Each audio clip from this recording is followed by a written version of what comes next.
Well, hello everyone. Welcome to Joe's Hot Takes 25, the podcast where we ask bold questions, share compelling facts, and provoke thoughts that matter. I'm your host. I'm Joe, and today we're taking on a topic that's everywhere, from headlines to hashtags, but still sparks a lot of debate. Climate change.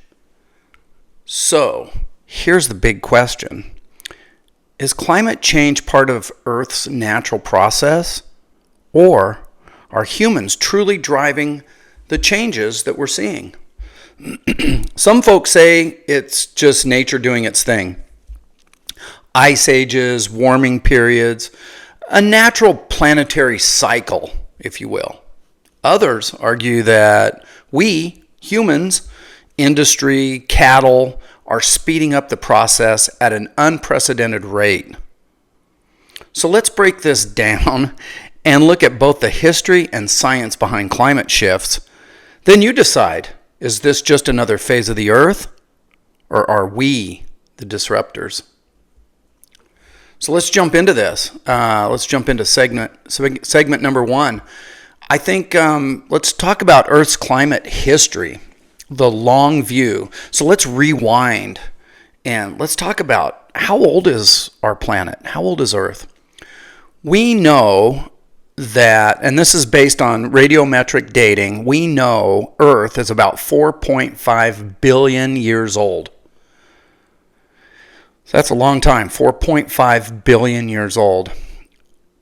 In that immense span of time, the Earth has gone through many climate changes. You learned about this in school, the ice ages. You learned about, I grew up in Wyoming, which we know it's, they just get 3 seasons there. They get June, they get July, and they get winter. That's what we used to get in Wyoming, up in the mountains. Yet archaeologists found in Wyoming dinosaur footprints. They found prints of palms. So at one time, what's now North Country, cold climate, mountainous, it was once more tropical. Isn't that interesting? So this is part of the cycle of our planet. And so there's been a lot of changes that have happened. So ice ages, interglacial periods,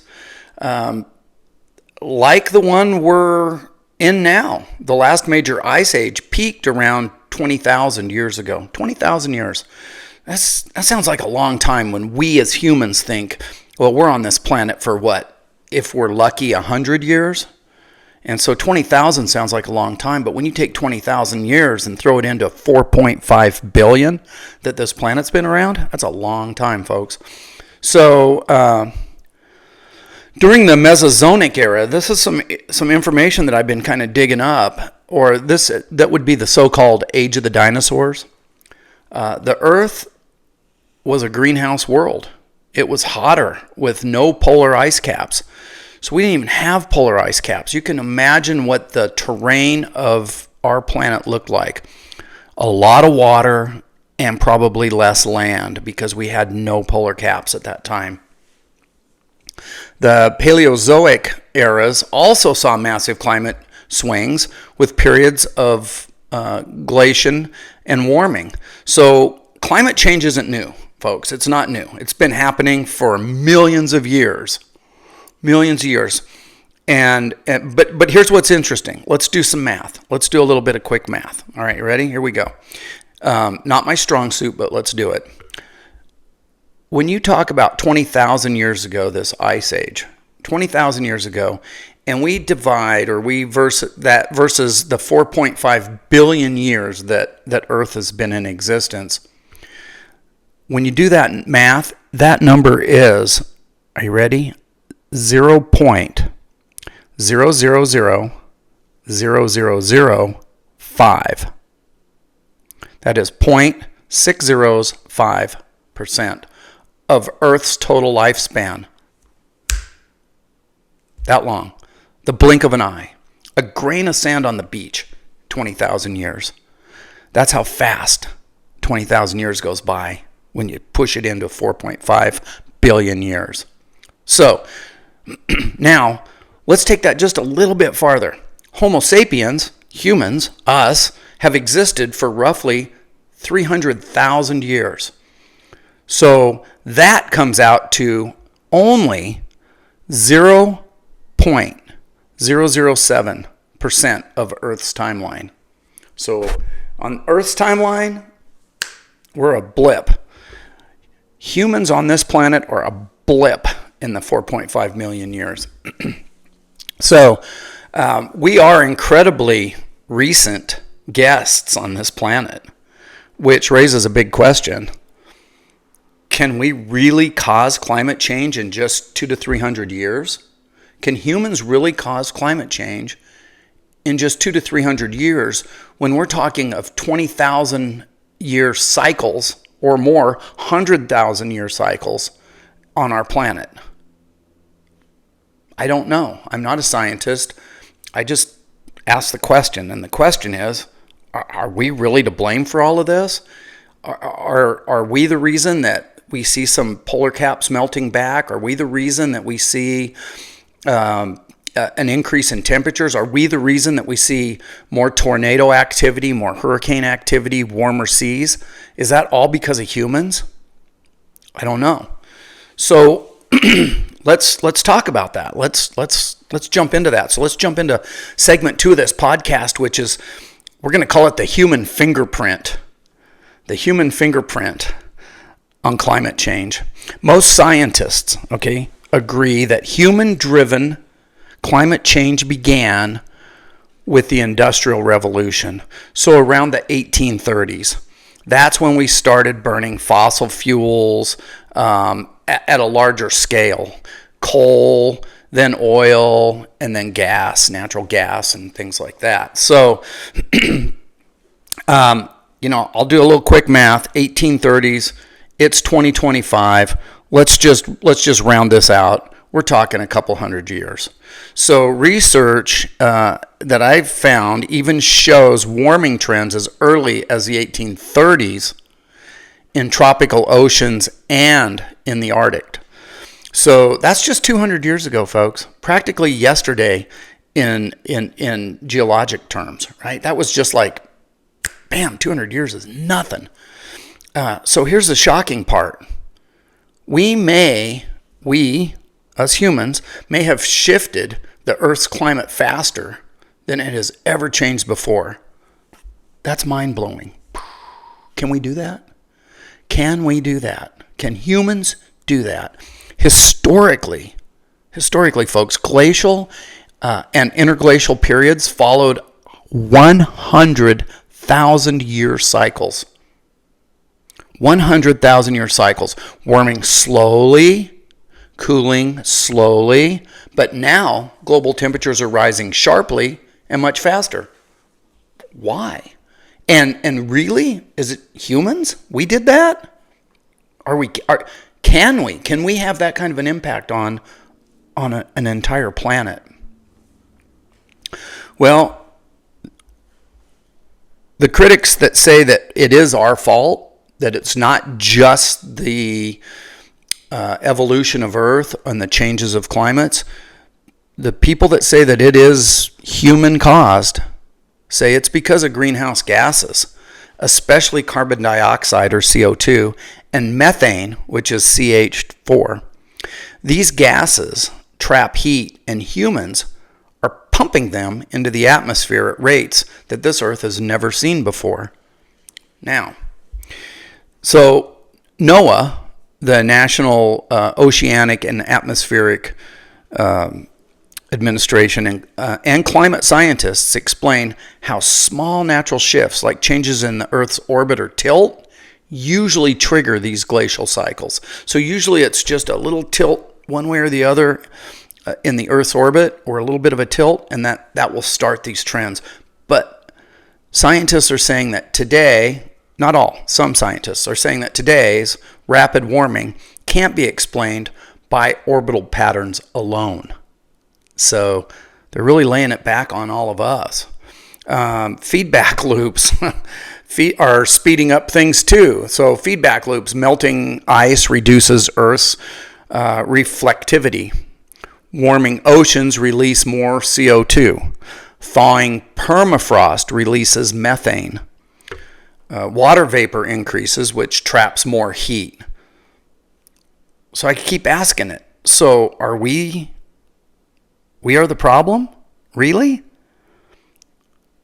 If that is what we are led to believe, then the next question is, how do we slow it down? How do we put the brakes on all of this? So, I mean, it's really hard to swallow this, that humans are changing the globe. And you talk about dinosaurs roaming the planet, and warmer temperatures at that time, virtually no ice caps or no ice caps during that period of time. Was that because of the dinosaurs? Was it because of all of the methane gas that the dinosaurs were putting off? Was it the increased CO2 because there were so many more plants? I don't know, but this is a really tough pill to swallow, that humans caused this, but let's be open-minded and let's see what we can find out. So what can we do? If we are the cause, what can we do to kind of slow this down and put the brakes on? Can we reverse it, or can we slow it down? Maybe. There are some people that say these are the things we should be doing. So individually, the argument is, individually, if we use less energy, switch to efficient appliances, insulate our homes better, install solar, if we travel smarter, if we walk, bike, use public transit, if we eat consciously, eat less meat and more plants. The idea is, by eating less meat, we don't need all these cattle, which will reduce methane gas. And if we eat more plants, we'll reduce some of the plants, which will reduce CO2 output. I want you to take that information and really absorb it. So if we cut waste, recycle, compost, things like that, that is the argument that we can do individually to slow or stop or reverse climate change. So when I do this research, this is what I find out. But I'm really targeting this. I think we're talking about in America. I think we're talking about in the United States. Maybe we're talking about Europe. We are talking about, when you're talking about switching to efficient appliances, insulating your homes, installing solar, how much of our planet is populated in ways that we can do that? And how much of our planet is populated in ways where people don't have appliances? People don't have ways to better insulate their homes. People don't have the means to install solar. Well, we'll talk about it more. We'll talk about this more. So globally, what can we do to slow this down? So globally, people are saying transition to renewable energy. Sources like wind or solar or hydro. Enact climate policies to reduce carbon emissions. We're seeing a lot of that right now. We're seeing a push, at least in the United States. Now, I can't say globally, but here in the United States, Europe, some countries, yes, I do believe that they are trying to transition to renewable energy. They're enacting climate policies. They're trying to push more electric vehicles, less gas or fossil-fueled vehicles and fossil-fueled types of equipment. I get it. Invest in sustainable agriculture and reforestation, as we have taken a lot of our forests away. But then we get back to this question: if we're growing more crops and we're doing more reforestation, are we not then, I don't know, how are we how do we make this work, right? I don't know. People, I think, are the problem, but I don't know that people are the problem of climate change, of changing the climate of our globe. That's hard to believe. But this all sounds great. But again, like I said, when I'm doing this research, I really feel like we're just talking about America. We're not talking about all the other places on Earth and all the other people on Earth that just don't have the ability to do what we're doing. So in my research, I found a surprising player, right? As a root cause of all of, not of all of this, but a big cause of our climate changes that some of these experts are saying is human produced, and that is cattle. So let's talk cows. We're in segment 4 of this podcast. Let's talk about cattle. Some say that cattle are the cause of greenhouse gases and climate changes. While these animals do emit gases, are they really that big of a factor? So let's break it down. Methane emissions. Cows belch methane, a gas that's 28 times more potent than CO2. Cows belch this. Then we talk about manure management. More methane and nitrous oxide. That comes from manure. So how do we manage manure? Deforestation. Huge swaths of rainforest are cleared for cattle grazing. So I guess if you do that, if you remember your high school, even grade school science, right? We breathe in oxygen, we exhale carbon dioxide. The plants feed off of the carbon dioxide, convert that back to oxygen, and that's kind of part of the cycle. Boy, that is a rudimentary, that is a basic. So they're saying, if we're cutting out huge swaths of rainforest for cattle grazing, then we're allowing the cattle's belching and release of methane. We're allowing that to be a higher number, and we take away plants that can't process those gases and help convert them back into oxygen or clean usable oxygen. Interesting.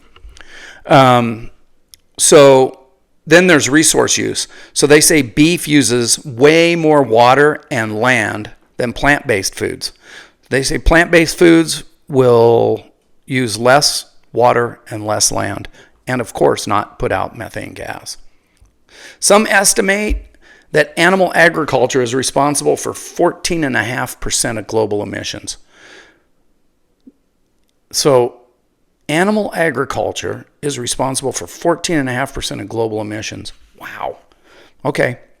That is more than all of the world's cars, planes, and ships combined. Look it up. Look it up. This is real. That's more than all the world's cars, planes, and ships combined. They're saying it comes from animal agriculture. Well, I'm having trouble understanding it. I ask the questions. I do the research. You decide.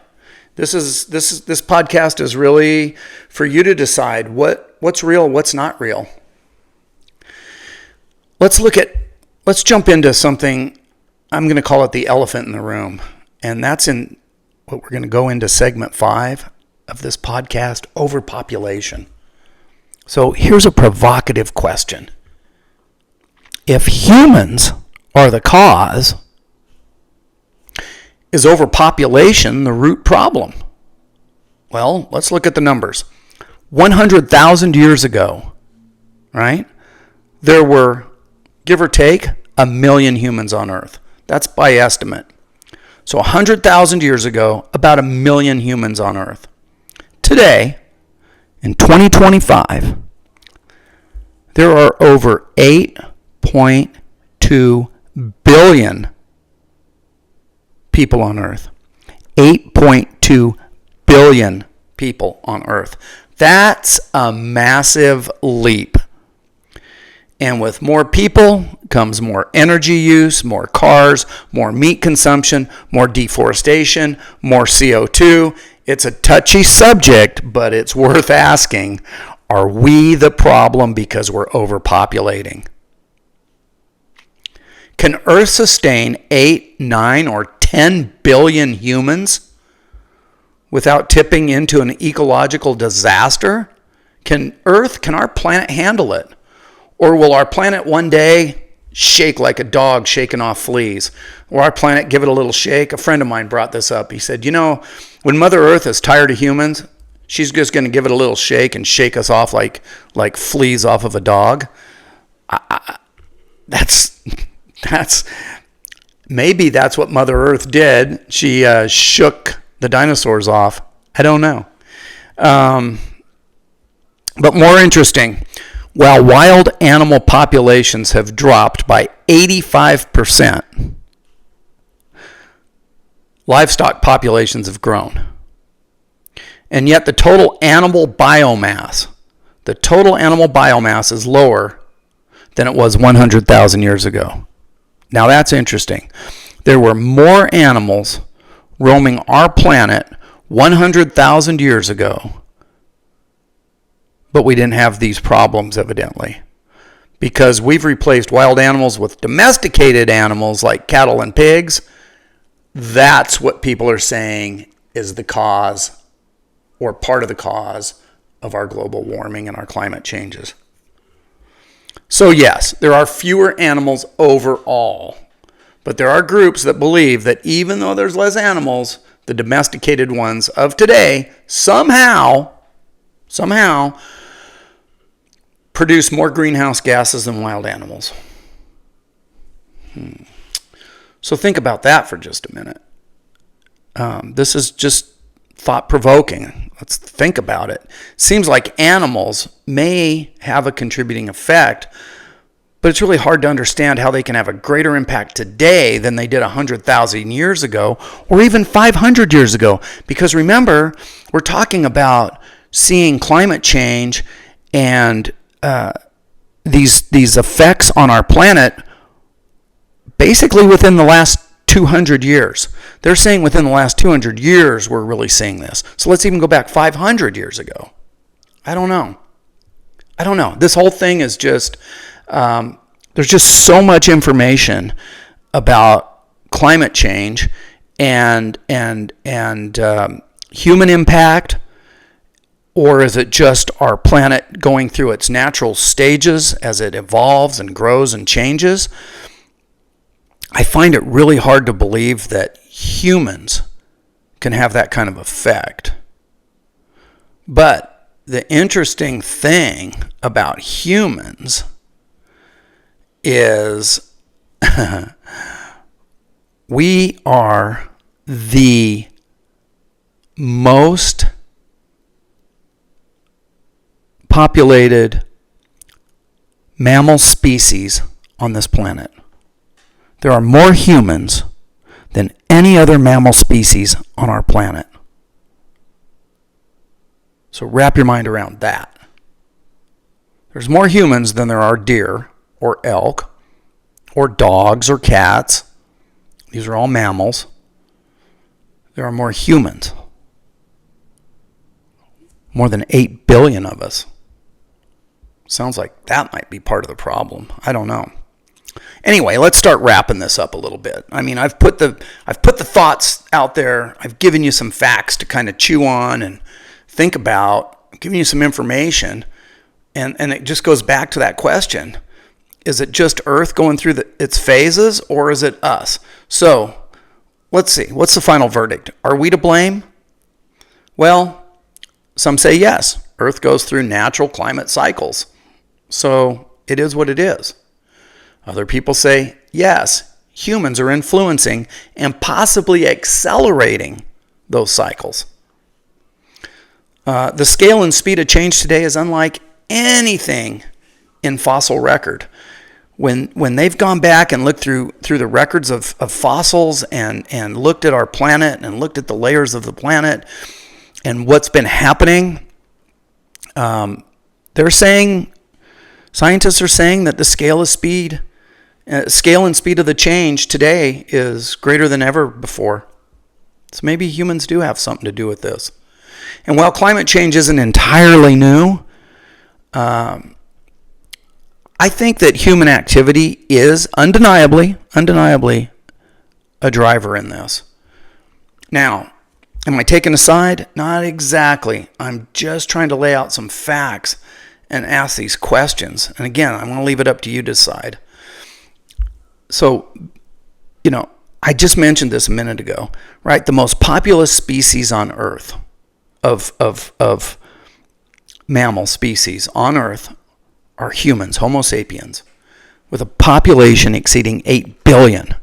And while humans are the most populous mammal, guess who's got the title of the most abundant animal on our planet? And I'm going to give you the number first. Estimates of, and this is a really big number to deal with, estimates of over 20 quadrillion individuals. Do you know what they are? Ants. The most abundant animal goes to ants with estimates of over 20 quadrillion individuals. Yes, ants can contribute to greenhouse gas emissions. This is true, but in a much smaller way than humans do. I guess they don't eat cattle. They don't drive cars. 20 quadrillion. That's a number that's unfathomable. Still, we are the caretakers of our planet. So are we the culprits of climate chaos? Are we the culprits? Because really, we're the caretakers and we need to be taking care of our planet. So one thing's clear. I do believe that we all have a role in shaping what comes next. I think we all need to consider the overpopulation of humans on our planet. We are really overpopulating our planet. And that brings up like a whole new topic for maybe a whole nother podcast, because that is just a big thing to open up when you start talking about procreating and population and controlling human population. That's just a whole nother topic, but we're not ready for that. So I'm going to wrap this podcast up. Okay. That's it for this episode of Joe's Hot Takes 25. So I hope today's topic sparked some curiosity and gave you something to think about. If you liked what you heard, share it, subscribe, stay tuned for our next episodes. They're coming. Every 10 days, every 2 weeks, I try to drop a new podcast for you. Where we might just dive into that population question one day. We might jump into that one. But until next time, folks, please be kind to one another. Care for this one planet that we all share. Care for it, because it's all we have. And care for each other. And always, always, always stay curious. All right? That's all I can say other than bye for now.